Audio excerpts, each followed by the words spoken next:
क्या शरारत आपको याद आती है, आपको लगता है कि ये नहीं करना चाहिए था जो मैंने कर दिया है, या आपने जो किया वो आज आप उसको बड़े इंजॉय के साथ बता सकते हैं, मस्ती के साथ बता सकते हैं, लेकिन उस समय जब किया था तो सांसें ऊपर नीचे थी? ऐसा कुछ इंसिडेंट बताइए, क्योंकि मैंने एक दो सुने हुए हैं, मैं चाहता हूँ कि आप बताएं। नहीं, 2 ही 3 इंसिडेंट्स हैं। एक तो अटेंडेंस रजिस्टर वाला इंसिडेंट है, बताइए।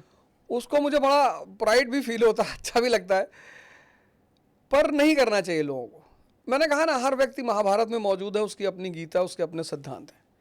तो मैं क्लास 12th में था, बोर्ड का एग्ज़ाम था, तो हमारा जो उस समय का प्रिंसिपल थे वो बेचारे थोड़ा सा मुझसे ज़्यादा ही खुश रहते थे। अच्छा। एक दिन आए और 10-12 नाम उन्होंने गिनाए, अवध ओझा, आलोक शुक्ला और फलाना फलाना। बोले, फिर हमारी तरफ देखे, बोले मिस्टर ओझा। मैंने कहा सर। बोले you will not be allowed to give board examination. मैंने कहा वाई सर? बोले यू हैव 37% अटेंडेंस। मैंने कहा sir I was ill sir. अरे I know the drama you do. मुस्कुराए वो, बड़ी प्यारी सी मुस्कुराहट थी कि देखा बेटा फंसा दिया तुमको। मैंने कहा साहब ऐसा है कि मैंने तो यूपी बोर्ड से ही भर रखा है, मैं इतना विद्वान आदमी हूँ कि मैं चाहता हूँ मैं हर बोर्ड से इंटर पास करूँ। अरे बोले I will look over it, don't worry. चले गए। हम लोग बाहर बैठ के वही मीटिंग चल रही थी कि यार इतना जो है इजराइल ईरान वॉर शुरू हो गया, अब क्या होगा धरती का, ये तो मानेगा नहीं। तो उसमें हमारे एक दोस्त हैं दानिश फिरोज शमसी, भी दुबई में रहते हैं, बस सज्जन आदमी बेचारे। हमें पता था कि दोस्त तुम ही निकाल सकते हो।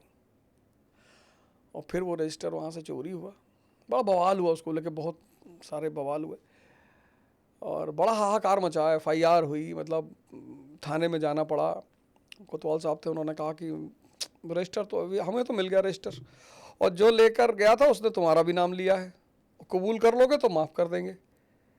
मैंने कहा सर जब नाम ले ही लिया, जो व्यक्ति लेके गया उसने नाम ले ही लिया, तो कबूल क्या करना सर? अब तो आप जान ही गए हो कौन ले गया है, लेकिन उसको बुलाओ सर जिसने नाम लिया है।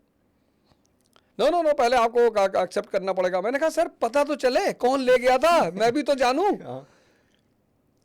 तो बोले देखो बेटा बच नहीं पाओगे। मैंने कहा सर मैं ले ही नहीं गया सर, क्योंकि मुझे पता था कि जिस शाम रजिस्टर गायब हुआ था उस शाम मैंने जला भी दिया। तो उसको मिलने का तो कोई सवाल ही नहीं उठता था। खैर, लेकिन ठीक था, बोर्ड का एग्ज़ाम दिया, परीक्षा दिया, पास भी हुए। बस ऐसे ही छोटी मोटी घटनाएं चलती रहती थी।